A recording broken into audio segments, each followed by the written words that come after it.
And welcome everyone so far to the International Women's Day event organized by BDABar and Women High Up. We're delighted to see you here.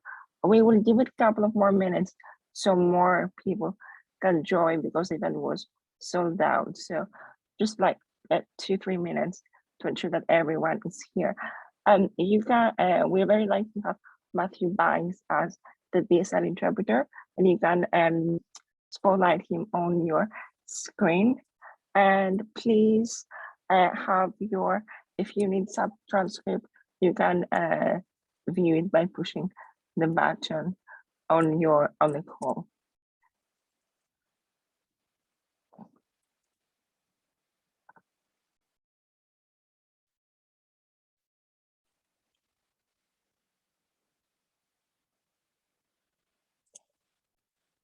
Let's wait 1 or 2 more minutes, then we can start. It's really nice seeing so many people joining the event. We are delighted.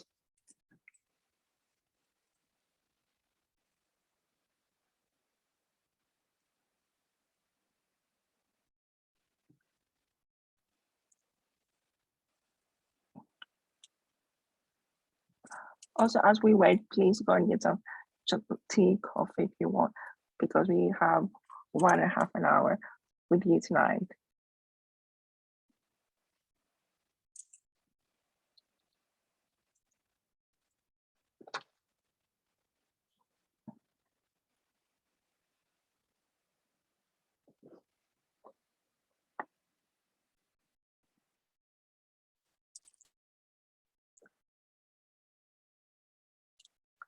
Let's wait 1 more minute and then we can start, if that's okay with everyone.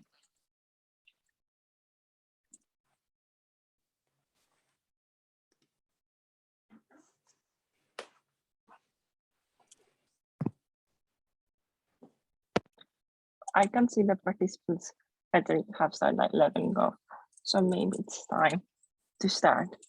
So welcome everyone to the International Women's Day celebration event, the collaboration between Women High Up and BDABar. We're extremely excited to see so many of you here. Firstly, I want to remind that there's a BSL interpreter here. His name is Matthew Banks, and you can find him on the screen and pin him so you can have him visible throughout the entire event. And there's also transcript in case that's something useful to you. My name is Constantina Nuga. I'm the chair of bringing BDABar, and I'm also delighted to have in this event John Roberts, who is head of events for BDABar, alongside Joanne and Ariana from Women High Up. I want to say that BDABar is an organization that aims to make the bar accessible and inclusive for aspiring barristers through research, education, different schemes, and events like this today that aim to raise awareness for important issues.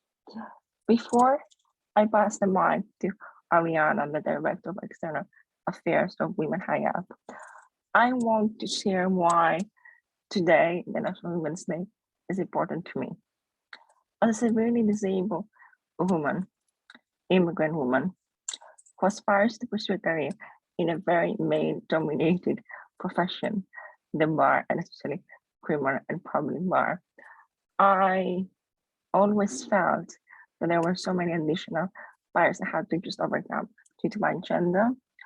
And today, this celebration reminds me of the achievements that so many women have accomplished so far, achievements that also mean that we as women can practice in this profession, which is something really inspiring and motivation. However, today in this event, we want to also raise intersectionality as one of the issues, as we might see gender and other characteristics disabilities, race, and other underrepresented characteristics important when understanding the difficulties that women face accessing male-dominated professions, especially. That being said, I would like now invite Ariana to introduce herself and Women Higher before we proceed. Thank you, Constantina. Hi, everyone. Nice to see you all tonight. So my name is Ariana. I'm Director of External Affairs at Women High Up. It's my pleasure to welcome you all to this panel in collaboration with Bringing Disability to the Bar. Firstly, thank you all to our guest speakers for joining us. We are very grateful that you took the time to attend this evening. I would also like to reiterate my thanks to Constantina, Joanne, and John for organizing the event together. For those of you who are not familiar with Women High Up, we are a mentoring organization for professional women and underrepresented talent present in many different sectors, including law and banking. We aspire to change how the workplace perceives women's strengths by asking everyone to stand up for gender equality so we can see more women in positions of seniority. We do this by taking action through mentoring, by accelerating underrepresented talent through work experience, education, events, and awareness on our platform. We believe that women's and girls' inclusion and bold leadership are necessary more than ever as we seek to reach the Sustainable Development Agenda by 2030, adopted by all United Nations member states. The necessity and urgency for increasing women's inclusion and leadership are now more pronounced than ever. As we begin the decade of action with ambitious goals to reach by 2030, it's essential that the words girls and women are included everywhere decisions are being made and that they benefit from equal rights and equal opportunities. When women lead, we all do better. There is a wealth of data and evidence that shows that when women lead within governments, they're more likely to prioritize health and well-being and our natural resources. And when they participate in peace processes, the results are much more inclusive and durable. When they lead within companies, those companies make more money and have less turnover. And when they lead within economies, those economies grow. To accelerate progress for all women on all fronts, employers need to double down on accountability. Despite saying that gender and racial diversity are among their most important business priorities, only about 2/3 of companies hold senior leaders accountable for progress on diversity goals, and less than 1/3 hold managers accountable, who, by the way, play a crucial role in hiring and promotion decisions.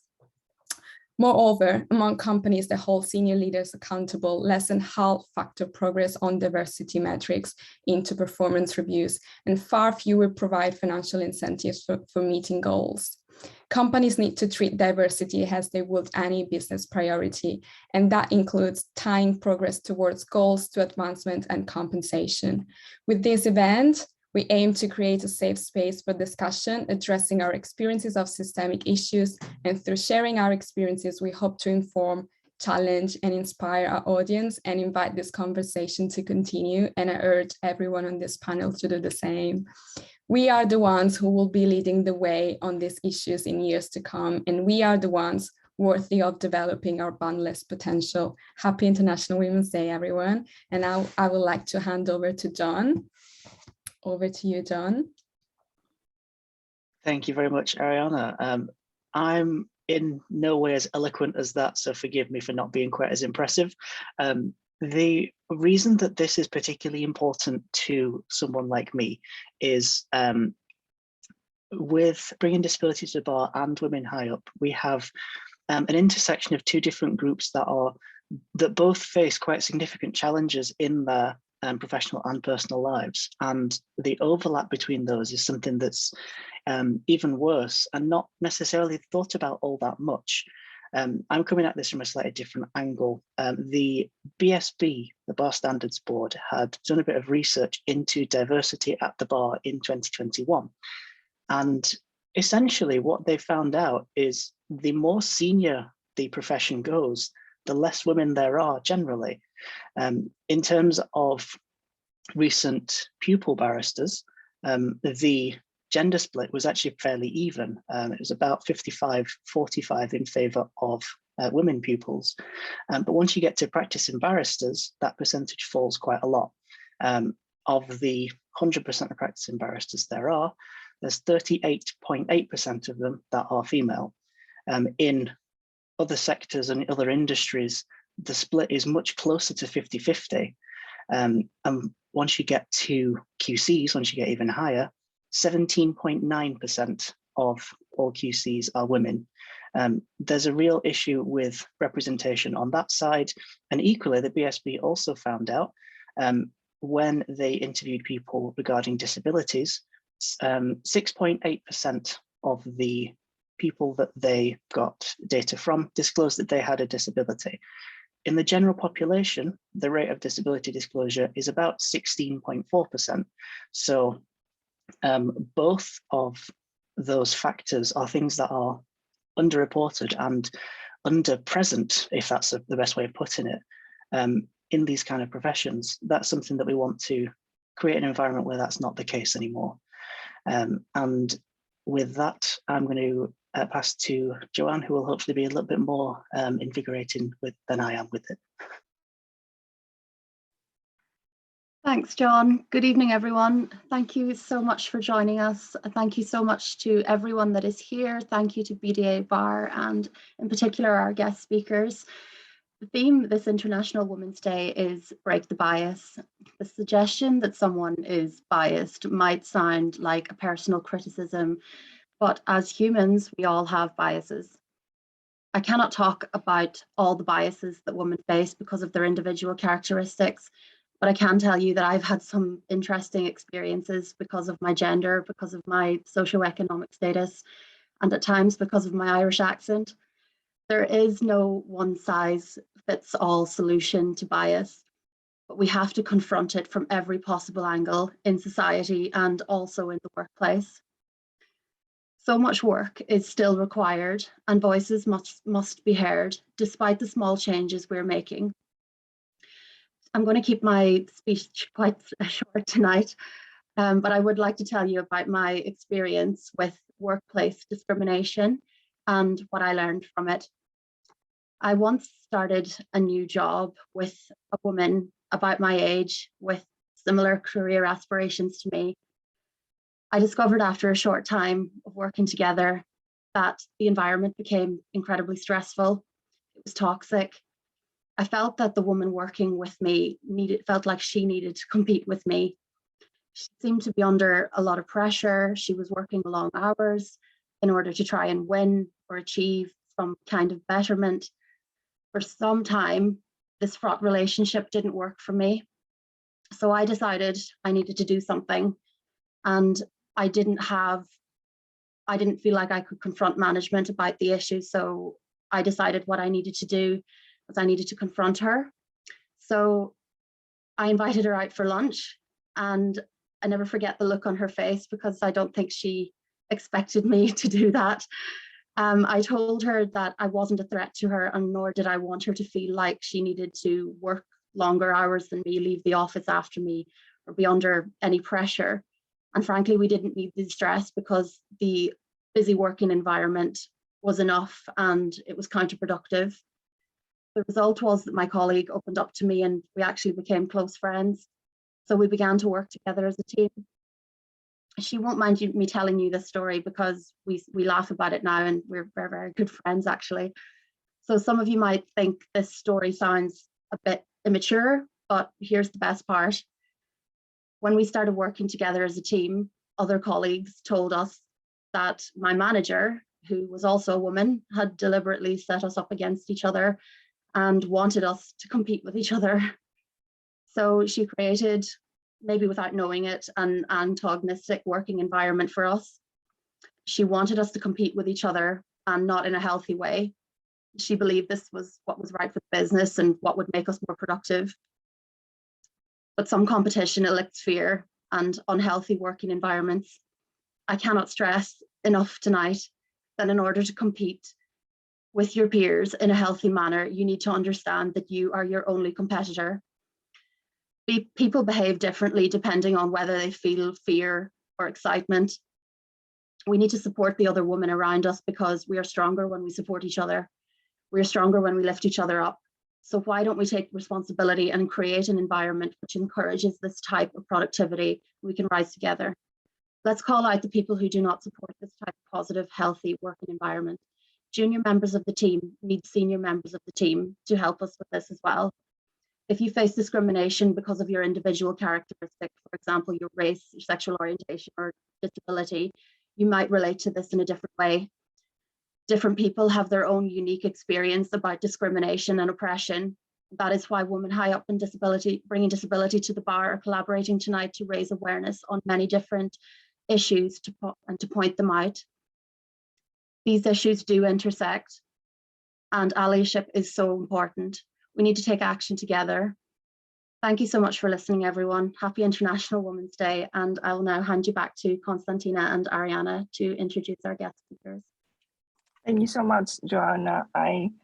It's really important what you said about us women collaborating with each other, that we are the only competitors of ourselves. So thank you. That point is something to always remember, I think. So I would like now to first introduce the speakers that are from the bar, and we are very delighted that accepts the invitation that was sent by BDABar to the bar. The first speaker that I'd like to introduce hasn't arrived yet, which is Mary Prioritising. She will be with us shortly.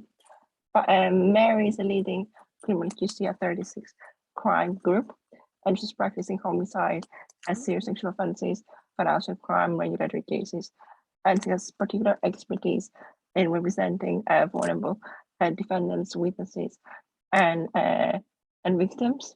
And she has been appointed as a recorder of the Crown Court. And the second panelist that I would like to introduce is Christina Warner. Christina is a family and animal protection rights barrister at Coffee Chambers, accredited by likes of Amnesty UK, the UK Diversity Legal Awards, and featured in a Middle Temple Disability History Month 2022 exhibition. Christina campaigns to raise awareness of the needs of LGBTQ+ and Spanish-speaking communities and those with disabilities accessing the family courts. The third speaker that I'm really delighted to introduce is Rebecca Griffiths. Rebecca is a barrister specializing in crime and regulatory law at Apex Chambers. She's passionate about ensuring access to justice for all and provides support to various initiatives that have this aim. Rebecca has a keen interest in helping the development of the next generation of lawyers. And she's a member of the steering groups of For All Bar and Blame Me. The third and the fourth, speaker that I'm super excited to announce is Alison Hunter QC. Alison is a leading criminal QC at 23 Essex Street Chambers. She defends and prosecutes the most serious, complex, and high-profile cases involving matters such as serious sexual offences, homicide, child abuse, human trafficking, modern slavery, fraud, money laundering, and serious and organized crimes. Alison has also been appointed as a recorder at Crown Court of the Northeastern Circuit. Then I'm really excited to announce that today we have Ellen Bunton from 7BR Chambers with us today. And Ellen is an experienced, highly regarded barrister specializing in a range of areas at employment, equality, discrimination, and law, and appears at the court tribunals, High Court, and Court of Appeal. She's highly regarded and was a finalist as Barrister of the Year 2019 at the first 100 Years Inspirational Women of the Year Awards, which identifies women leaders in law. In 2019, Elaine was appointed as a bencher at Middle Temple. And the final speaker that I'm really excited to announce is Jadezla Sadipo. Jadezla is a senior Crown prosecutor, and she's really passionate about diversity and the bar and equality for all. I'm really excited and honored to have all of you here today on behalf of the Bar Committee. Thank you so much. And now I would like to invite Ariana to introduce our two other speakers. Thank you, Konstantina. I would like to announce two more speakers. So tonight we're going to have Rianne Houghton. Rianne is a medical negligence solicitor at Irwin Mitchell and Disability Subcommittee Chair at Cardiff Law Society. She's very passionate about improving disability inclusion within legal services and speaks openly about her own experience as a lawyer with a non-visible disability. Rianne established the first diversity and inclusion subcommittee within a local law society that is dedicated to improving disability inclusion and is committed to raising awareness of the ways in which businesses can make their workplaces more inclusive. And our next speaker is Demi Rickson. So she's a diversity assistant at Freed LLP, and she's also a committee member of the Lawyers with Disabilities at the Law Society of England and Wales. And she's also an LPC student at BPP University. Thank you for joining us tonight. So Konstantina, over to you. I'd like now and ask John and Joanne to start the very exciting panel session. We have received over 21 questions we have so far from the survey that has been published. Sorry, the form that has been published. And if anyone has any other questions as we go through the panel, please add them on the chat, and John and Joanne will be asking those questions. So yeah, this question is to the panel in general. So whoever would like to answer, you can please raise your hand. How would you address the cultural issues that form the background of the gender pay gap?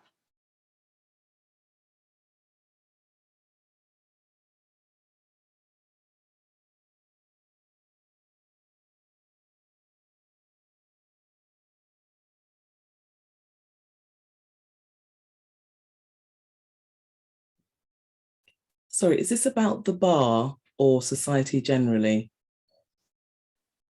So in general, so we can talk about the bar if that's what your experience. Well, I practice in employment law and discrimination law, so I understand about equal pay and gender pay gap. And obviously the equality and diversity issues around equal pay are quite significant.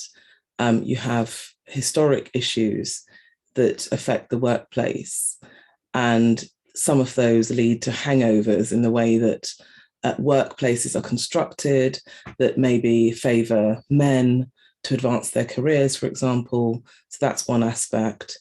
Things are improving in terms of flexibility and policies that do allow for women in particular to have flexible working and to obviously have time off to have children and come back to work.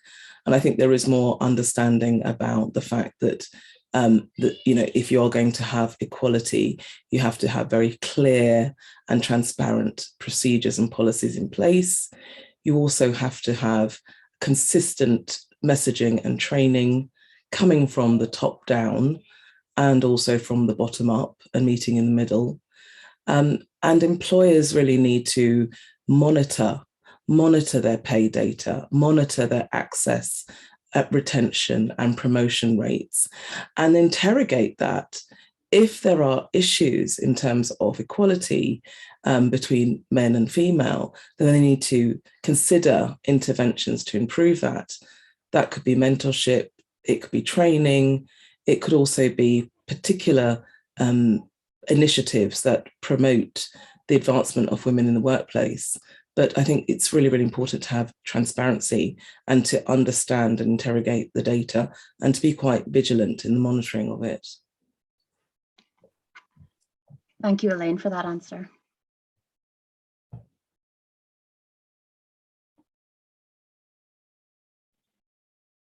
In the absence of any other questions there, I will ask the first one from the Bringing Disability to the Bar side as well. Let's open up with something that is still quite a general question. Obviously, everyone on the panel now is, apart from me, is a woman, and have all reached a stage in their career where it would be fairly common, I think, for people to wonder whether you've ever suffered from imposter syndrome. And as a sort of second part to that, if you have ever suffered from imposter syndrome, how have you overcome that? I think for me, so I qualified last year, 2021. And one of the things that I suffered with every day was imposter syndrome, on the basis that I was a young female coming into a very male-dominated profession. A lot of the time, my opponents were white men. And a lot of the time, I had opponents that were called the year that I was born. So they had plenty more years of experience than I had. And I would sometimes be very frightened or scared that I wasn't saying the right things, I wasn't talking in a particular way. They wouldn't think that I was as good as them. And a lot of that also came from my background. So even though I'm proud of my background, I just knew it was different from their background. And sometimes I felt that they could be looking down at me because of where I grew up and how I grew up and how I got to the bar. And there are some times where even now I still suffer with imposter syndrome, to be honest. And I think the ways that I've learned to deal with it is to just be myself and to be as confident as possible. I think what I have to remember is that I've gotten to the same place as them. I'm still at the bar, I'm still counsel, I'm still an advocate, and I'm still instructed to do the same things that they can do. They didn't start off, you know, perfect. It took them a while to get there. So the same for me, it would have taken me the same years to get polished. I think just being confident and just knowing that you can do it. And this is now becoming a profession where if you do have any queries, if you do have any imposter syndromes, then you can definitely ask people for support. You can reach out to people for help, and you can gain support from your peers. But I think one of the things to remember is to just be as confident as you can.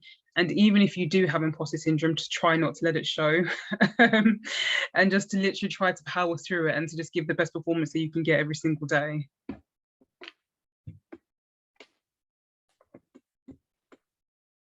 Yeah, looks like Alison's got an answer as well. Please go ahead.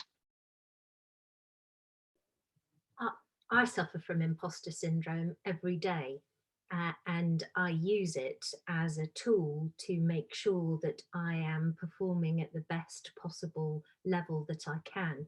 So I think it's like stage fright. If you're not nervous about what you're doing, you don't care enough to do it well. So the thing about imposter syndrome is most normal, humble people will suffer from it, because we don't all have the ginormous egos that everyone thinks, particularly those who are in members of the bar. We don't all have the ginormous ego that suggests that we can just go out there and say anything about anything and sound confident. Most of us have to prepare to the nth degree to be able to do it. And so it's not an unnatural, it's not an alien feeling, it's not something to be scared of, it's something to harness. And as I say, use it to basically make sure that you're preparing. That's what it makes us do. And your presentation, because of that feeling, will be so much better.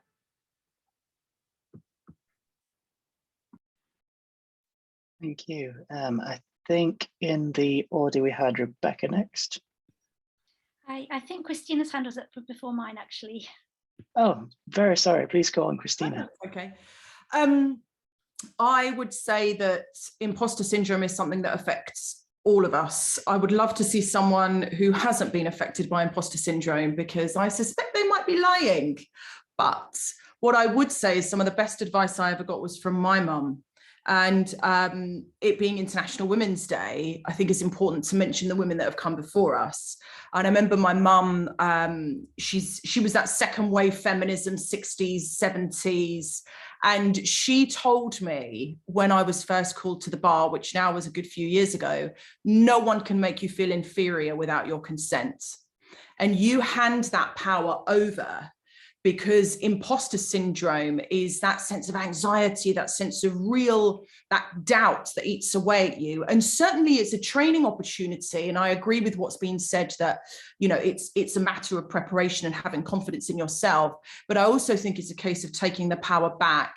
If you are qualified or you're studying, your role is justified. You've worked hard for where you are, for where you've got to, and your role is valid and justified. And I think that may help in really tackling the symptoms of imposter syndrome. I hope that helps.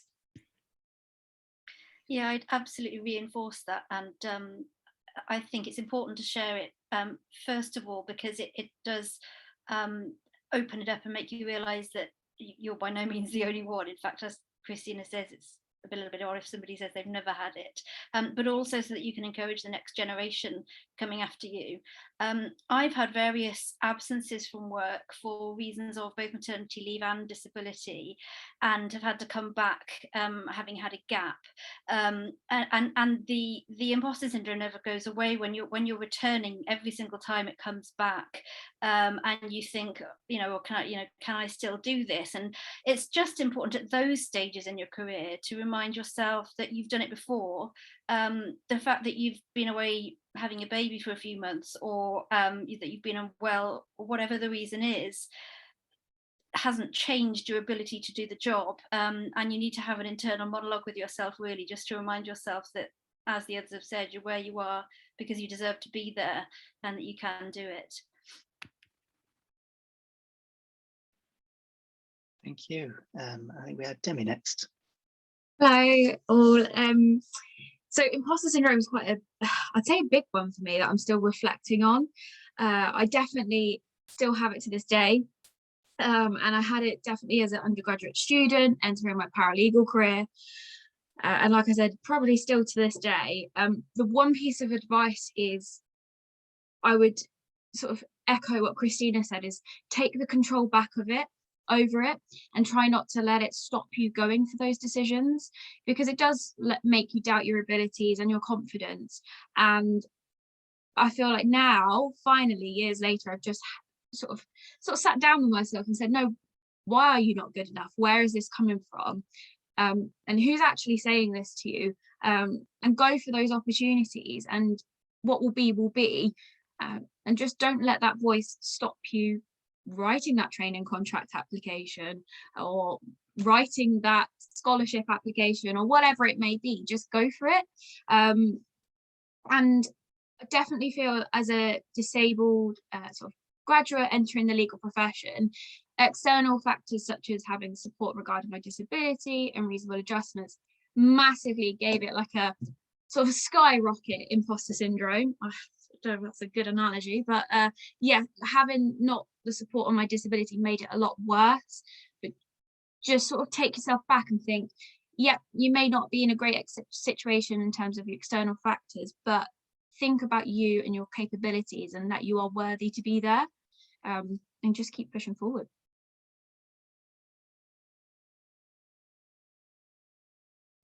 Don't know whether that helps, sorry. No, thank you very much. It's illuminating to hear all these different perspectives.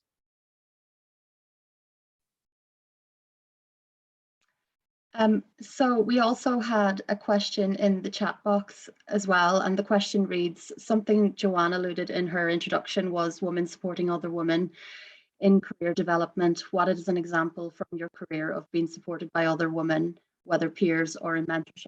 So I guess I'll answer that question. I think what's important is we really need to prioritize relationship building at work.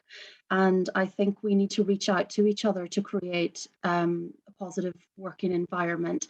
And that's the responsibility of absolutely everybody, to ensure that it's a happy, it's a positive situation for everybody.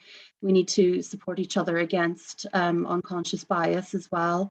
So an example of, I guess, allies and men supporting women, is very important that men call out other men for discrimination and different things that happen in the workplace, but women also we have to call out other women for our own biases as well, which is very, very important. I do think that there's a professional way where how we can speak up about this, and we don't have to, there doesn't need to be any conflict or anything like that. We just need to speak up about it and ensure that it's done in a professional manner. Yeah, and ensure that we build strong personal relationships is really important. Obviously, through Women High Up, we provide mentoring. So and I know BDABar also provide mentoring. Mentoring is so important as well. I think, as women, yeah, if we support each other, we're stronger. And if, for example, someone is feeling like they're uncomfortable in their environment and they know that they have the support of others around them, then they may be able to reach out. Whereas when I talked about my experience earlier on today, At that point, I didn't feel like I could reach out to management, which is very important as well. Management need to be approachable. I spoke to Demi earlier on today, who told me that she's very happy in her job and in her working environment, but she said that it's not always been that way, and with other environments, not the one that she's in now. But I totally relate to that as well, because every single environment is different. So you don't know what it's going to be like until you start working there, and you get to know your peers and what the culture is and how it is. But one of the things you can do to try and create a positive impact is definitely reach out and see where that takes you and whether that's going to solve the issue. I hope that answers your question.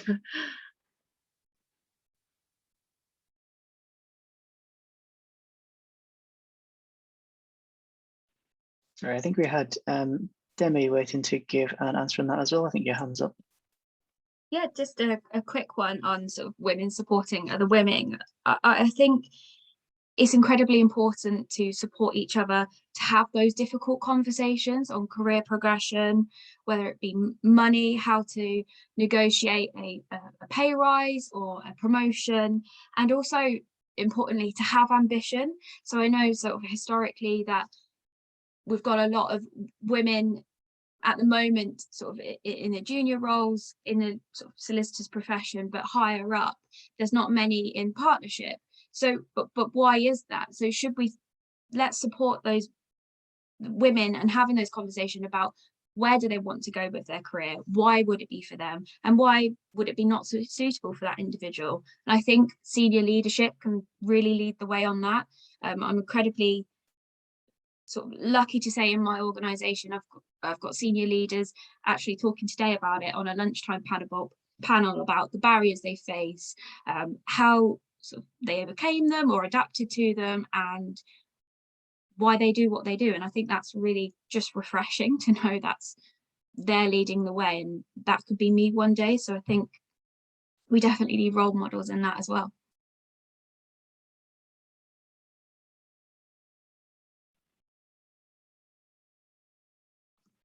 Yeah, sorry, please go on, Elaine. Yeah, just a quick example. I think it's so important. It's not to also really agree with what's been said, but it can also be quite seemingly small things. So the sort of encouraging career development and looking at your career progression, it can be very helpful for someone senior to you to have that discussion with you. And there's a particular barrister that I know that stepped down from a committee so that I could take her place. And it was actually quite pivotal, because I got very involved from being in the background in my inn, but being quite involved. I became much more in the front light of work in my inn, particularly in equality and diversity, and I still am. And I'm sure that's one of the reasons why I became a bencher when I did. So I do think I certainly have examples of women really supporting other women, and it's something that I myself do with a lot of aspiring barristers in particular, and I'm really happy to do that. Thank you very much, Elaine. So the next question that we'd had sent through and I'd selected was, given that the International Women's Day theme this year is to break the bias, something that's been topical fairly recently has been things like unconscious bias training and other such mechanisms like that. What's your opinion on these kind of schemes, and are they effective? Do they even exist at somewhere like the bar, for example? Yeah, please go on there. Go on, Jed. So I think, so for me personally, because I recently qualified, and luckily at the CPS where I am, I'm now on the interview panel for legal trainee scheme. So that's how I came in. And one of the things that we have always been doing, and I think we've always made sure that our panel members do, is unconscious bias training. And the reason for that was because you don't really appreciate the kind of subtle biases that you may have towards someone. And it really reflected to me, because I'm from Southeast London, and I didn't realise that certain people might find my accent a certain kind of way, and they would think that I can't enunciate certain words, and therefore that would raise an unconscious bias. And I remember I had a girl who was also on my panel, and I think she was from up north, and her accent was quite thick, and she had an interview and she didn't get the position, and she later found out it was because of the way she spoke, and because they thought that she just wouldn't be able to pronounce certain words and they wouldn't be able to understand her if she was to go into court. So I think unconscious bias is actually quite important, because I don't think people appreciate the sort of biases that they do display. And it's even small things. And I've had people approach me on, for instance, can I have my nails this color? Should I wear lipstick to an interview? Should I not wear mascara to an interview? Do you think my blush will be a bit too bright for this interview? Or, you know, can I not wear this color dress? Those sorts of things really trouble people, and especially women, because they don't know who their panel members may be and they don't want to offend anyone per se. And I think it's really important for unconscious bias to be taught, because we have to really base it on the person that's in front of us, what they put in their application form, what they actually say in their interview, as opposed to, for instance, what they may look like or where their name is from or something like that. So I think it's definitely important to keep having unconscious bias training. I think it teaches you a lot of what you may not think is unconscious bias, but what actually is, and how to kind of get rid of those feelings and thoughts. And I think it's important that young barristers and other professionals know that it's something that's going on. It gives them a bit more confidence to know that we are trying to focus solely on what we see and what you demonstrate in an interview, as opposed to what you may look like, what your name is, what your accent is, and things like that. So I do think it's quite important. Thank you very much. Sorry, go on. Can we talk a little bit more about the unconscious bias training? I want to know what is it used in? Is it used everywhere now across the legal profession? Is it used in? Is it used at the bar? How much experience have our panelists? How much experience have you got with unconscious bias training? Because it's interesting. Some people, there's a lot of talk about it recently about how effective it is. So I would love to learn more. I also sit as a magistrate. I have done for about 13 years or so, and unconscious bias training was rolled out, I think it was pre-COVID, to be done online, and it was mandatory for magistrates from what I remember. But I think the issue is one that actually stems to demographic in terms of recruitment. I think if we're thinking about who individuals that make up the bench in terms of magistrates, I think that there needs to be a real shift in terms of trying to attract those from lower income backgrounds, those who have childcare commitments, those who are self-employed, because at the moment the age range in terms of magistrates that currently sit in the criminal, youth and family courts is very much of the older end retirement age, and I don't know if I'm quite sure that's not reflective of the demographic that access the criminal and family justice systems. So does the training work? I'm hopeful that it does, but is it an issue that goes beyond the need for training? Absolutely. It's one that needs to be dealt with at the root, rather than just issuing training and hoping for the best. Thank you very much, Christina. So just before we get on to the rest of the answers, just wanted to restate the question, because we've just had Mary Pryor QC join. Thank you very much for joining us, Mary. Sorry to be so late. Sorry. That's all right. The question was about the effectiveness, or lack thereof, we're looking to sort of work that out, I think, of unconscious bias training, whether that's something that exists in the profession generally, whether it's something that exists at the bar, and ultimately whether it's something that's of benefit. Well, John, unconscious bias exists everywhere because none of us are conscious of it. So it's very difficult to eradicate it. And it's often worse in people who are desperate to tell you how right on and switched on they are.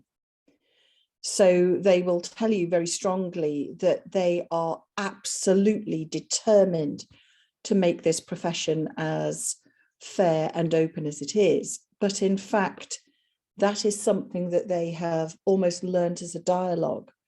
They may well not even know or understand that they have an unconscious bias. Now, any good set of chambers, and I can see and would like to just applaud Elaine Banton being on this call, who is doing sterling work, if I may say so, in terms of moving things forward, and Alison Hunter, who is also doing the same, and Christina. Any decent set of chambers, and I use the word decent deliberately, will have invested financially in a consultant in forensic psychology who will have put together a programme of recruitment which is scrupulously fair and is made to be fair by a series of processes which ensure that answers are judged on the evidence that they are based upon, as opposed to anything else.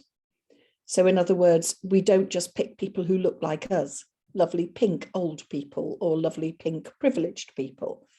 We pick the best candidate for the job. And it also involves strongly ensuring that prejudices, which may not be understood by people to be prejudices, against people with visible or non-visible disabilities are eradicated. So, for example, it isn't a kindness to say to someone, well, we would take you, but it's going to be terribly difficult, you know. And it isn't a kindness to say to someone, well, this is going to be a hassle for you and me. The starting point is that we take exceptional candidates, and where two candidates have received the same score, that in a decent set of chambers, we would positively, in those circumstances, say both scored 20, you would positively discriminate in favour of those with protected characteristics, because that is the only means by which we can make a difference. Now, if this profession is to survive, if it is to grow, it is absolutely vital it reflects the society in which we live. I know that there are phenomenal barristers who have visible and non-visible disabilities. Their contribution to this profession is twofold. Firstly, as I've mentioned, they're phenomenal advocates, and that is regardless of their disability. But also, and what's crucially important, is their visibility, that others coming through the process can see that you can make it. It gives people hope and inspiration daily when we are visible and where we can visibly show that difference. So does it exist? Yes, in all of us. What can we do about it? We can put stringent, careful processes in place to make sure we can't use it.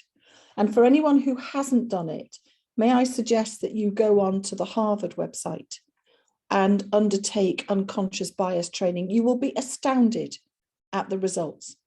I have the privilege of having a 5-month-old granddaughter. Already she is being put into a particular box. The clothing available for her tends to be pink. She is regularly offered cuddly things rather than dinosaurs and tractors. You can imagine what I've bought her. And that includes an excavator for which she can use to dig in the garden. But even at 5 months old, she's being categorized. And that applies to everyone. So if they're categorized for 5 months, imagine the unconscious bias by the time you're 25. Everyone, and I know many of the names here, I'm delighted to see so many people I know. Everyone has unconscious bias. It's not an excuse for poor behaviour. And we will work together. And there are some wonderful people on this call. I'm very privileged to be amongst such amazing company. We will work together to make a difference, but that involves calling it out. So if you do go for an interview and you aren't treated fairly, tell me, or tell Elaine, or tell Alison, or tell Christina, because we can do something about it. I have no other ambition. I've got everywhere I need to go. So I don't care. I am fearless in every sense of the word. So you can tell me and I will do something about it. And I know that applies to all of the council on this call.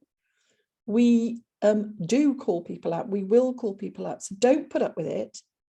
Do something about it and let us help you to be the next generation, because you can and will be.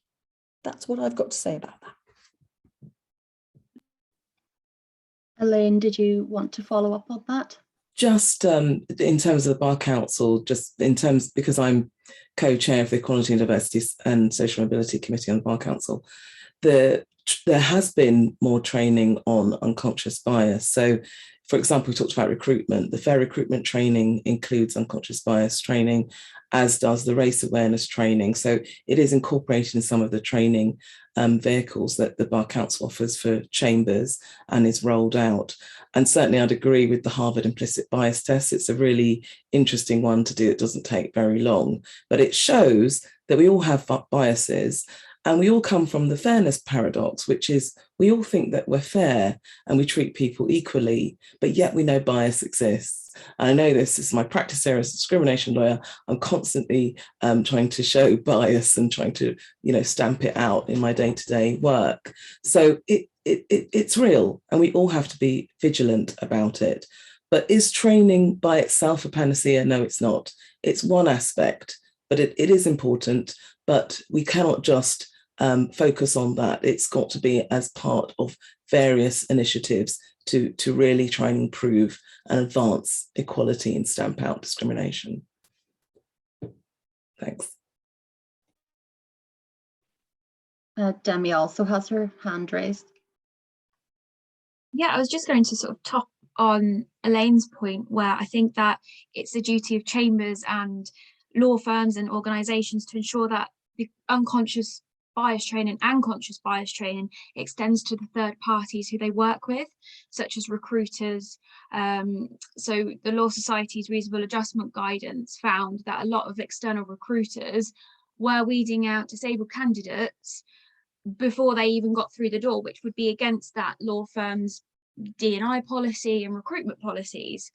I think it could also extend to software developers that you're working with on your internal management systems, making sure that they're not designing the software pretty much excluding disabled people. So by the time you've got it in place, some disabled people can't access the systems.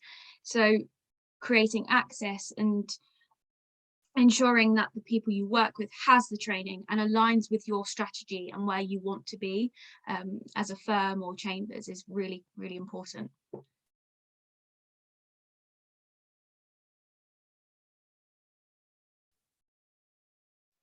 Thank you so much, everyone, for your answers. I think we've got through all the hands.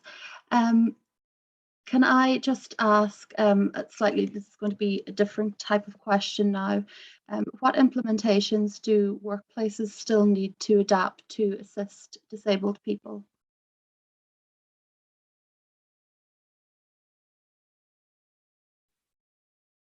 I mean, I've always got something to say on that, but if anyone wants to go first, they can. I can only speak from the perspective of chambers and as someone who's of low vision, that's sight impaired. But I think there are huge changes that still need to be made if we're dealing with the practical as well as the principle. I think from a principle perspective, we've kind of discussed that in terms of unconscious bias and the training that's needed. And I think how within ourselves, we need to look at what we can improve on. But in terms of the practical, just to give you an example, chambers buildings and most advocates rooms in court buildings have a PIN code system where there's the little panel and you have to put a PIN into it. It's a nightmare for me. Well, I'm simply not able to do that. I'm very lucky that I have an assistant that will help me with that. But just having a fob would make it so much easier for someone that's partially sighted or of low vision or indeed blind. But I think what we forget is that a lot of adjustments that are to be made can impact positively on more than just one challenge. So I know for someone who may be low mobility in their upper body, having a fob rather than having to input a number into a keypad would make their life so much easier and would allow them to access their workplace so much easier. So I think we need to remember that one issue being tackled could positively impact on many different challenges. Again, I think another example would be wheelchair access into chambers buildings. That would assist someone like me, because I find stairs, especially if the border is not highlighted, there's no nosing on the border, I can find that quite difficult. So if there is a ramp, that helps me keep my dignity and ensure that there's no trips or falls or any embarrassing moments. So I think that's what possibly able-bodied people seem to forget, that one resolution can help more than just one challenge. That's really interesting. Demi, would you like to follow up on that? Yeah, so I was just going to say one is don't be afraid to ask for reasonable adjustments, and make sure I get this out there. The biggest kept secret, what we say at the LDD, is access to work. They are absolutely instrumental in securing my reasonable adjustments for the workplace. They're an independent government advisor, and you can tell them all what you need, or even if you don't know what you need, they can help you ascertain what's best for you in the workplace. Also, if you're out traveling to different client sites. And I think reasonable adjustments are most of the time inexpensive and actually quite simple to put in place. And sometimes you may need only one or two, and they may be very simple. The other day I was actually exploring certain software that's already built in with certain computers, Microsoft Word products, which can actually help you, which are really easy, inexpensive, and actually most of them were free. And one thing that we have produced is the Law Society Reasonable Adjustment Guidance, so for law firms and organisations, and I think that's a really good one for organisations and law firms to look at, to see what's been put in place before, but also as an individual to see what someone who has a condition similar to you may have used in the past, which can help definitely people starting in a career or a new job that they've not been in before. Rianne, would you like to add a bit to that? Hi everyone. Yeah, just to add to what everyone has already said, I think there's always things that we can do in the legal sector to improve, because we have so much work to do. And also to add, Demi and I are both on the LDD committee, but there's also the Easy Wins guidance document, which is such a great resource to just have a look through and see what you can do to improve your accessibility for disabled people. And some things on there are bigger changes and will take some time to implement, but some of them are really small and can be done really quickly and cheaply and make quite a big difference. And the other thing I wanted to say was, I think we have to move away from a one-size-fits-all approach, which I just keep seeing everywhere. I think that what works for one won't work for another, and we need to have that understanding across the board and also speak to our disabled people. So co-production is key when you're looking at trying to implement policies that include disabled people. I think we need to be including them when we're creating those policies to make sure that they address the needs that they need to be addressing. And the other thing I think that is key as well for workplaces is role models, which I know has been brought up before this evening, but I think it's so important to have people at all levels within your organisation that can speak out honestly about their experience. And it's just not something we see. It's not something that I see much now, to be honest. And, you know, I try and speak as openly as I can, but it would be lovely to see some more senior people doing that. to give the confidence to those that follow to do the same, because I think it's only when you speak out about your needs that you'll really get what you need to perform to your full potential, and that's what we should all be doing. So yeah, those are the key things that I would say for workplaces to focus on. Thank you. Konstantina would like to add her contribution as well. Sorry, I apologize. I'm not a barrister yet. Hopefully, I'll be soon. But obviously, as someone who's doing a different GBARs for like pupillage, for like for when applying next year, there's this idea of having access in the form of like ramps. For example, as my disability is a physical one, which requires me to use a wheelchair. But on the other hand, we need to consider quality access. If the ramp is too steep, for example, or my normal, standard size per wheelchair, won't be strong enough for it. But it's a ramp that is more fitted for manual wheelchairs, wheelchair users. That is not proper and safe access where you feel comfortable to use alone. So this is something that chambers need to realize. And for example, I'm attending an event on the 15th of March at the set of chambers, and at that event, I had specifically to explain the size of mine and the dimensions of my wheelchair in order to properly feel comfortable that I can use the ramp. But ideally, I don't want to have to do that for every single event I am attending.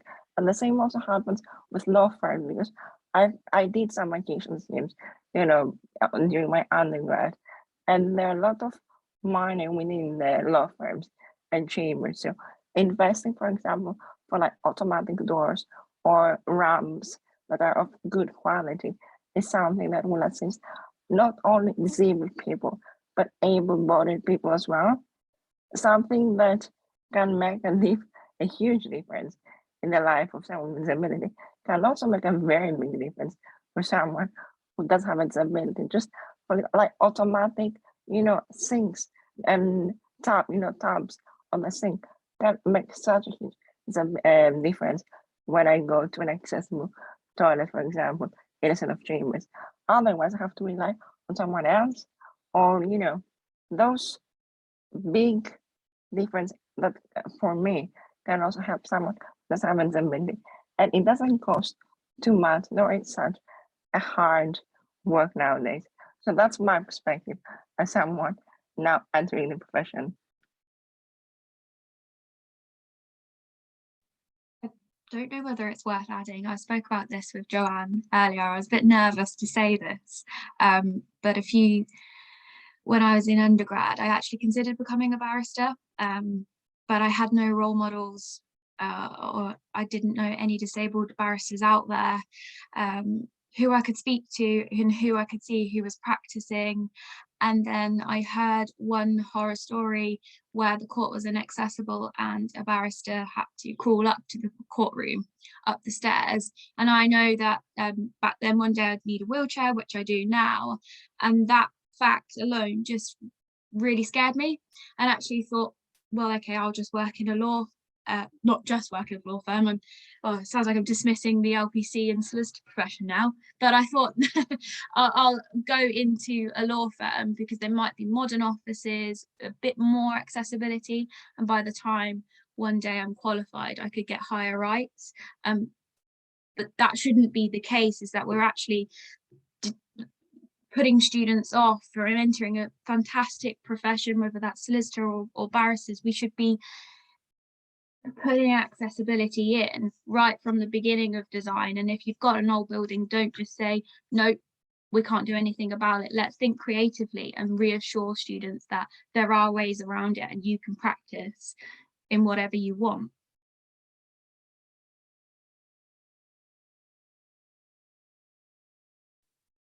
Okay, we have two hands raised. Can we hear from Rebecca, please? Excuse me, just to pick up on what Konstantina was saying. So it's not only important to have the quality access that she was talking about, but it's vitally important to have the ability to find that out easily beforehand without having to get in touch with somebody, without having to make those specific inquiries, without having to, you know, reveal potentially embarrassing anything about yourself, any personal details. You know, ideally they would be accessible, whether it be via a website or whatever, that it would quite clearly state for all people. And it's not just members of the bar, obviously it's members of the public who might be accessing chambers, a variety of people, and that should be available, readily available, to anyone who needs it at the time that they need it.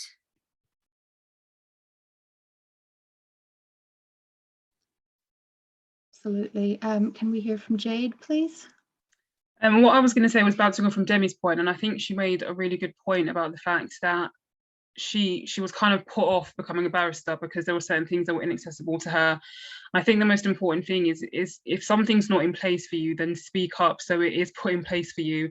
There are certain courts that I go to where I notice that it's not, for instance, wheelchair accessible, the ramp doesn't work efficiently, the lift is broken, an advocate can't get up to court because they have mobility issues. Even small things like parking isn't free for advocates, and therefore they might have to park somewhere too far, but they can't walk back to the court. That affects their instructions. It essentially means that they can't accept certain instructions in certain courts in certain areas, and therefore that affects their scope of work, and especially where they are self-employed, that really does limit the kind of work they can do. And I think it's just really important that if you notice something wrong or something that should be in place that's not, or something that's just not efficient for you, speak up so it can be done.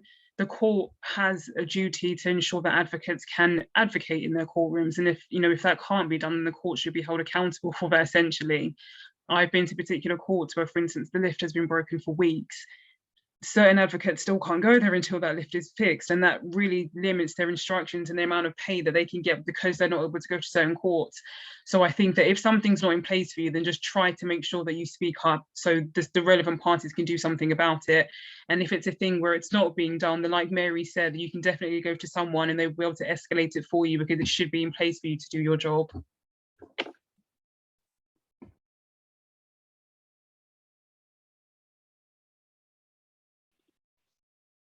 Thank you to everyone that contributed to that. That was very helpful.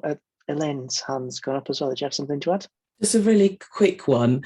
Just an example at the bar from my own chambers, because recently we invested in Sesame Steps, which is front access in terms of mobility and wheelchair users. So direct front access in an old building, barristers' chambers, Georgian building, and it could be done. And it's just an example of, we can actually do more to create not just accessibility, but the quality of accessibility.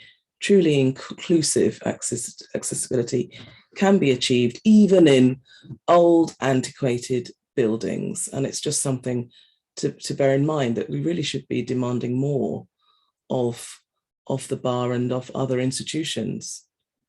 Thanks. Thank you very much, Elaine. So the next question that I'd selected for the panel is possibly one that might be a bit more confrontational, but let's try and not do that. There seems to be a bit of a perception, especially at the bar, that the more towards the, let's call it the well-paying end of the profession, there is more of a perception that diversity schemes, inclusion schemes, these kind of things aren't necessary or are detrimental to the systems that are already in place. What's your perspective on whether this is a thing that actually happens? And if it does happen, what kind of options do we have to try and convince these people to see the light, as it were?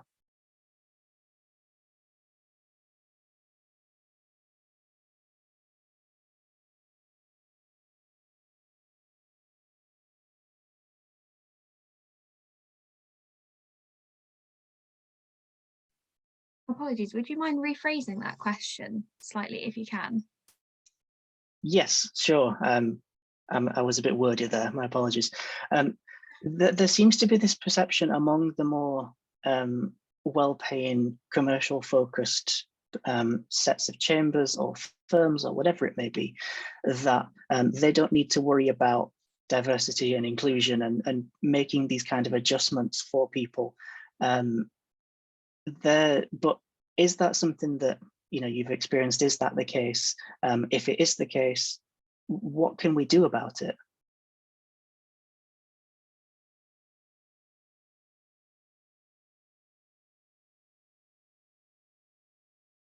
One of the things I've learned through Women High Up is that some people maybe won't always relate to what is fair and what is moral. They don't necessarily believe in diversity and inclusion because they don't understand why it's important. But what's interesting is that having a more diverse workforce, having more diversity in senior positions, having more women in senior positions is, according to studies, more profitable for business, which is one way you can get through to money-driven individuals, I guess. And I think that if you talk money to business people, then eventually they may come around to the idea of diversity and inclusion, whether they believe in it or not. That's my perspective. Not entirely sure what our other panelists think on that. Can we please hear from Mary on that one? Well, there are still commercial sets of chambers who, if you look at the website, have no one within their set who didn't go to Oxford. There are still a number of commercial chambers who have no one within their set who didn't go to Oxford or Cambridge. And there are also commercial chambers where you can count the women in that set literally on one hand. There are also commercial sets who are striving to present a more diverse scenario, and they're actively working to do so. So I think there is a complete mixed bag. In fact, some of the commercial sets are doing more to bring a diverse population into the profession than many of the public law sets, which you might expect to be doing more, because there may be all manner of reasons why, but you're right, Joanne, it's good for business. It's good for business in every single way. The thing that's important, I think, is to get onto one of the schemes, if you're interested in commercial law, which many barristers run, which provide access to the commercial aspects of this profession on days or courses or whatever. And their buildings are often far more accessible than other buildings because they're newer, more businesslike and so on. Is it going to be a struggle to get pupillage in a commercial set? Yes, it's a struggle for anyone because you will need exceptional grades, and that's not easy when you are studying and dealing with other things on top. What we are trying to do as a series of 4 INs is to train all of our members to understand that adversity is a quality that they should mark and admire. So Gray's Inn, for example, has employed a forensic psychologist to provide us with a marking system which levels up, I hate that phrase, but you'll know what I mean by it, levels up the adversity that people have shown in life and the difficulties that disability can create, both practically, emotionally, and in terms of study. And compare that with rowing, for example. I don't know why rowing seems to be such a marvelous thing, but apparently it is. So the disconnect between real adversity and moving forward in the commercial world exists still in some sets, but it is by no means as bad as it was. And what I would suggest is, if you're interested in a career in commercial law, you get onto LinkedIn, you look at the people on there who are running access courses for commercial work. You may find you get a warmer welcome than you might anticipate.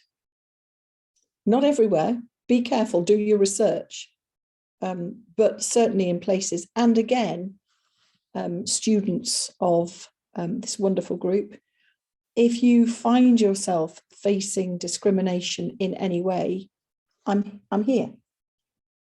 So Christina's here, Alison is here. We are patrons and members of this group. We are here not for window dressing. I mean, can you imagine me window dressing? We are here to be visible and helpful. So there are a large number of people who, if you say to me, a member of that set told me this, I'll do something about it. I don't know how to take my hand down. I just need to get my husband to take my hand down off the screen. Bear with. I've finished, John, by the way, and Joanne.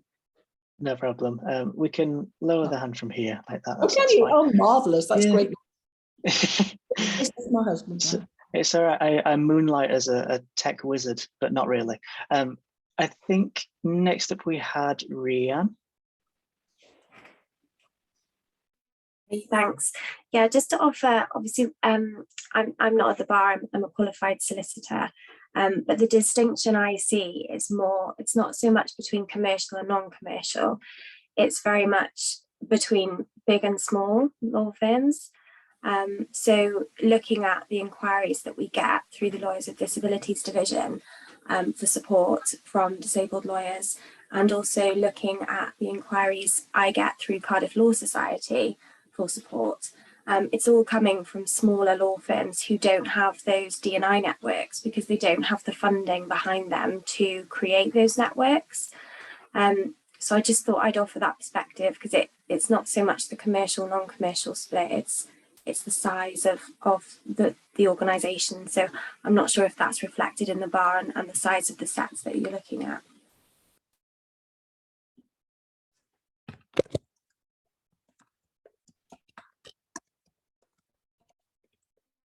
Yeah, no, thank you, Rianne, for that perspective. I'm not 100% certain whether that is the situation at the bar, but that's not something that I pretend to have any expertise in either.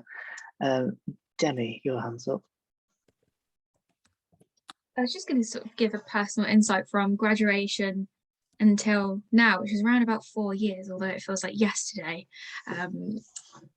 I think I'm really excited and find it quite positive that I've seen a lot of movement in the D&I space with private practices and organisations. A lot of the time I have felt that disability's been left off. One large organisation was speaking about D&I, and the group that was missing was disability. And that is a bit discouraging, but it is an exciting time. We've had a lot of uptake from law firms since the Legally Disabled Research report in 2020. A lot of law firms coming to us with inquiries about how to improve disability inclusion. And for instance, I work in a diversity and inclusion team at my firm, and that has expanded by 2 people in the last 6 to 8 months, which is really positive. And I know that other organisations are doing the same. So diversity and inclusion is becoming, I'd like to say, a sector in itself, and I hope it gets there, because that's what will drive the change, and keep the change coming.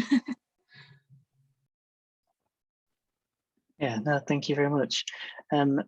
So I think Mary had just mentioned she wanted to say something about scholarship interviews for bar students regarding sort of disability and the interplay there as well. So if we could just get that from Mary as well, please. I've just spent 2 days interviewing law students for scholarships for the bar course. I have another day to go. there's a big difference this year. And the big difference, I think, is that people are willing to put on the application form what their disability is. I almost did a small, rather ridiculous dance around the room when I saw that people had felt able to do that, because it is so helpful for 3 reasons. 1, adversity is something we give up to 20 marks for. It is ridiculous for us not to know what your journey consisted of. We do not want to compare like for like without knowing that you did it without reasonable adjustments, that you were not given extra time in your studies, that you may have been shouted at for having the audacity to have a panic attack when your visual aids froze or whatever. So that's the first thing. The second thing is, in the absence of that knowledge, it's almost impossible for the interviewer to understand why you may react in a particular way to a question. And we can incorrectly perceive or make an assumption about it. So, for example, today we interviewed a glorious young woman who has quite severe autism, and she needed longer to process the question before she answered it. So she told us about that. Therefore, the 30-second pause was completely irrelevant. We didn't fill it with asking her another question because we understood what her difficulty was. So it made the interview a much better thing. And thirdly, and this really did cause the dance to occur, people were putting on their form, if you interview me, I require the following adjustments. Extra time to read the question. One person required snacks in the room in case they had an energy drop. Particular type of lighting, a particular type of paper that the question should be written on, the size of the font, access to a ground floor room, access to a ground floor toilet. I can tell you that there are 3 panels interviewing, and over the course of the 2 days, we are looking for exceptional, forgive me, 3 days, we're looking for exceptional candidates. I can't tell you who, because obviously it's not becoming public yet, but several of the people who are going to receive the largest scholarships have disabilities. And I am so happy and proud about that. And part of the way that we were able to do that was because our students had the courage, and I know it takes courage, but they had the courage to tell us what they needed. And so what I would say to you is, if you are going, you're applying for a scholarship, you have an interview to come, own who you are, and please own what you have achieved. You have already run a marathon before we start the 200-yard sprint here, people. Own it, be proud of it, and inform us of it, because if you do, we may be able, by making the relevant adjustments, to give you the very best opportunity to shine. Thank you, John. Thank you very much, Mary. I've put it in the chat, but it is something that I would want to sort of echo as much as I can. I interviewed for a scholarship at Gray's Inn a couple of years ago now, and quite firmly believe that the fact that I disclosed my disability and everything that I've gone through just to get to that point, it helps the panel reframe how they look at what you're doing. One of the problems that I have is I'm not great with eye contact. So if I stare off into a corner while I'm giving my answers, they're focused on the actual answers and not the fact, oh, that's a bit strange. Just that on its own is so important. But yeah, no, thank you very much. I think we had, oh, Constantina, your hand's up as well. As someone who just had here a different scholarship with INER, I think one of the biggest lessons of this process, no matter the outcome, is the fact that I owned my disability. Like I said, okay, this is my big shot. So if I wanted to be barrister, this is my first case and I am the client of myself. So I need to present my case best. And the way to do that is if I have the best support available. So I sent a detailed message to Inner, and Inner then passed that message to my panel, where I went step by step and said, my lungs are not great, therefore I will need extra time to speak, I need breaks, I need extra time. And I didn't say the extra time that I had in the past, but the extra time that I now require because my condition had progressed. And I also explained that I have an accent. I'm a woman who has an accent and is disabled. That felt empowering for me because it was the first time I disclosed everything I needed, as I felt that was the time for the bar to learn, and by disclosing my disabilities and then on the feedback of the interview, disclose what I thought would improve, would be a way for me to educate the introvert as well. So that's just a bit of an advice from someone who just had their interview as well.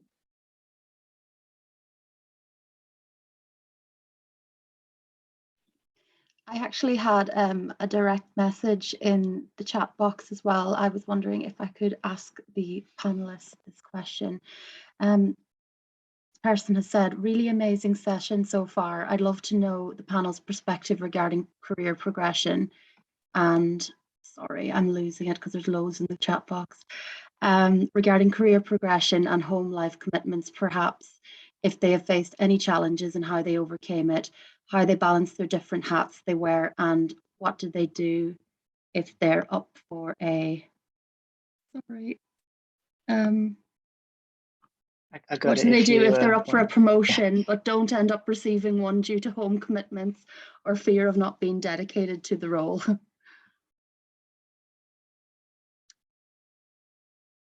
Hopefully we caught all that. Sorry, it was a bit all over the place. Rebecca? I can only speak from personal experience, and I work at the self-employed bar in criminal law, so it's how much relevance that has to the person asking the question, but I'm sure it'll have relevance to people generally. I've had a number of periods off, as I've said, with maternity and with ill health. I currently have 3 children, 6 and under, and it's a constant daily question of how are we going to do today so that it works for everybody. But what I've learned over the years, absolutely first and foremost, is that you need to be honest, firstly, with yourself as to what you actually can do, what you feel comfortable doing, before you ask anybody else to respond. So obviously, from my point of view, the clerks would be very important in helping me manage my diary. And it's no good, sorry about the noise in the background, it's no good at all pretending that I can do more or that I'm going to do more than I know that I can. It's quite hard. It's quite a hard lesson to learn, to accept to yourself that you might on one occasion be able to do less than you might want to, but in the long run I think that's a valuable lesson to learn. That's something that's really helped me to know what I'm dealing with really before I even start. Yeah, I can add to that an answer for that question as well. I have a 14-month-old boy, and I'm currently not working, just finished the LPC, and I'm in the market for looking for a job shortly. And one of the things that I've learned that some law firms, and I don't believe a lot of law firms are doing this, and I can't speak for the bar, but I'd be interested to know what happens there. But one of the things that law firms, some are offering, is coaching for women before they go on maternity leave, before, during and after maternity leave, which I think is brilliant, because I would really love to have something like that in my workplace. Having been pregnant and then having experienced what it's like to think about going back into the legal profession after being pregnant. And I've only done it once, so I can imagine what women who have more children than me must experience. But I would really love to hear about what sort of what support is available at the bar and what support is available in your professional experience for women who have childcare commitments or have been off on maternity leave. Can we hear from Rian on that one, please? Thanks, Joanne. My experience is more from the perspective of a prolonged period of sick leave. So from when I qualified almost, I think 6 years ago now, I have had Crohn's disease throughout that time, and I've just sort of worked through it and not really ever asked for any reasonable adjustments or any help. And over the years, as I've become more qualified and more experienced and taking on more demanding caseloads, that has become more challenging year on year. And in 2019, I could feel my health deteriorating to the point where I had a bucket under my desk to be sick from pain. And I was still working through that. And there's this real sense of soldier on in this profession. But actually, it got to the point where I couldn't do that anymore.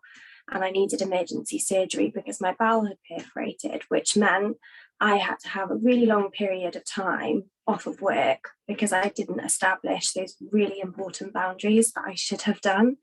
And it's a really difficult lesson for me to have learned. But now, you know, since that time, thankfully I've recovered and I'm feeling much better. But I have no choice but to implement those boundaries, which now means I do work reduced hours. I have other reasonable adjustments that, you know, help me fulfill my potential. And since then, I've gone on to secure a promotion and to, you know, work the best that I can work. And I think that just goes to show that, you know, even though I'm doing less than before in terms of the hours I'm working, I'm actually giving more because I'm being really strict with those boundaries so that I'm giving, you know, the best that I can give. So it's just to say, you know, it's those boundaries are so important above anything else.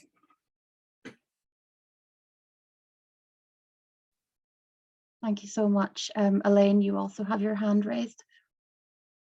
Oh yes, so just a couple of points. So as an employee, we have right to flexible working, and when you request it, it has to go through a particular procedure. And as a woman at work, we're still more likely to have the lion's share of childcare. So a failure to implement that can also be not just a breach of regulations, but also indirect sex discrimination. Most employers should at least do a trial run. And I think with COVID, post-COVID, it has proven that most jobs can be worked part-time or flexible working, say working from home, or different types of hours. Those sorts of cases that I would regularly do where a woman comes back from maternity leave and wants to work 3 days a week, they shouldn't be happening anymore, quite frankly, post-COVID. And they've certainly reduced in my experience. So I think there should be improvements in this. And certainly with the bar as well, in chambers, we have flexible working policies, you know, parental leave policies. And we also have a sort of mentorship scheme where if you come back to work, you've had a baby, you're going to be buddied or mentored. And Middle Temple also has a returner scheme for women in particular coming back to the bar after breaks from the bar. And they also help to, you know, encourage them back to the bar and help that process along. So there are more initiatives, there's more awareness, but we need to press for more to be done. Thanks.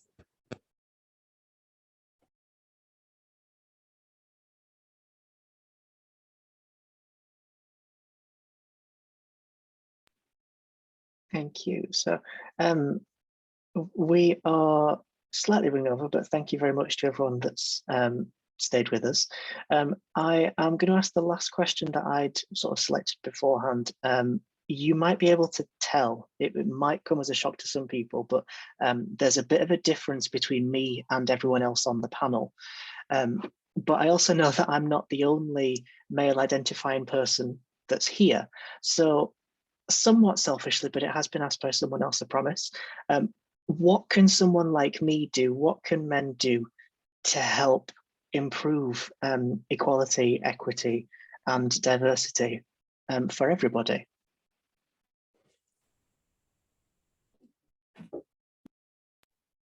Can I go first because I have to go? Yeah, of course, yeah. Firstly, be supportive, and that means calling out. So if you see poor behaviour, whether it is just discussing someone as less than because they're female, or you see inappropriate flirting, let's use that word, sexual harassment, or inappropriate behaviour, call it out. It is far better for women to not have to be the one and only person who calls out behaviour. And it's so much easier if someone else reports something than it is if you have to do it yourself, because it takes away that pressure that comes along where someone is saying, I don't know whether I can do this or not, it may impact on my career. So if you see inappropriate behaviour, call it out. Be a witness to how a man should treat a woman. So be a witness for women so that they can see how a good man treats a woman, and be a witness for men.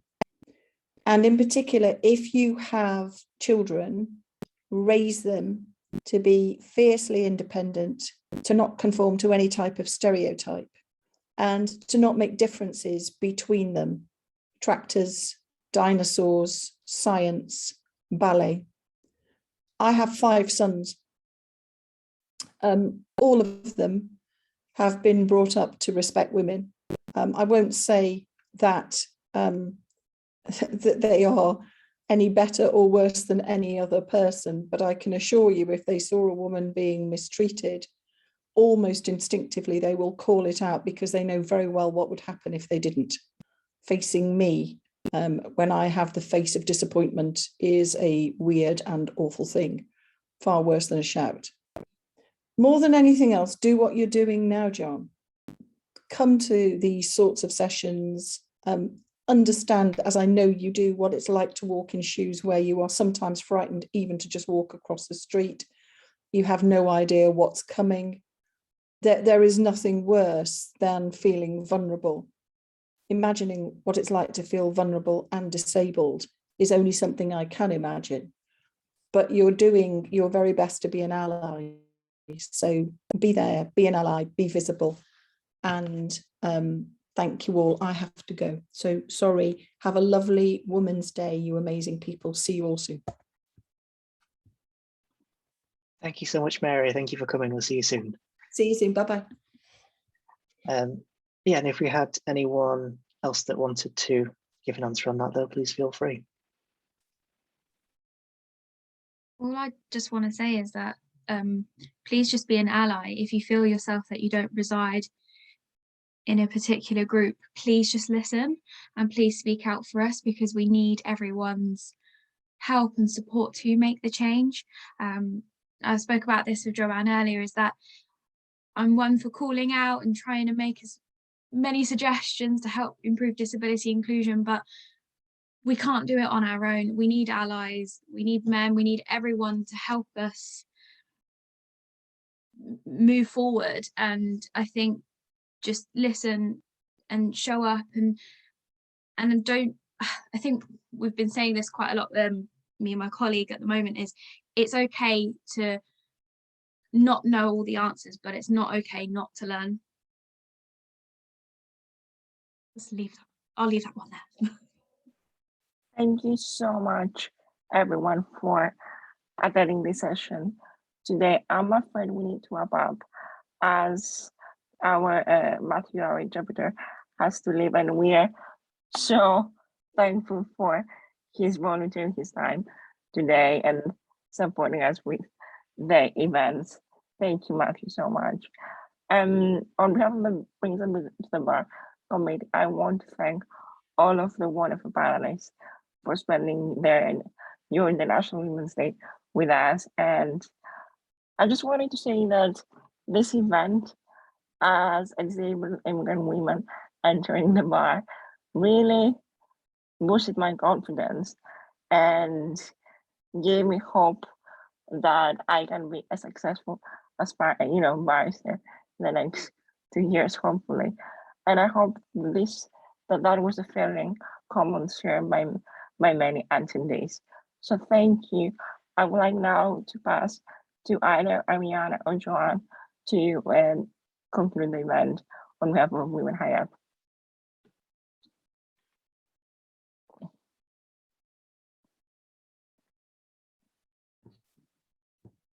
Hi, everyone. I just want to say thank you to all the panelists for joining us tonight. I found it very inspiring and educational. So thank you again for taking the time to joining us on International Women's Day. John, if there's anything you'd like to add as well. Yeah, I just wanted to say this is one of the best events I've been at for a long time, actually. And I think I have learned so much. I feel so educated, and I've taken away so many positive things, so many positive learnings from this evening. So, and thank you so much to our wonderful panelists for joining us. Your contributions were excellent. Thank you. It means so much that you want to help and to be part of this. Thank you very much, everyone. Have a lovely rest of your day. Bye-bye.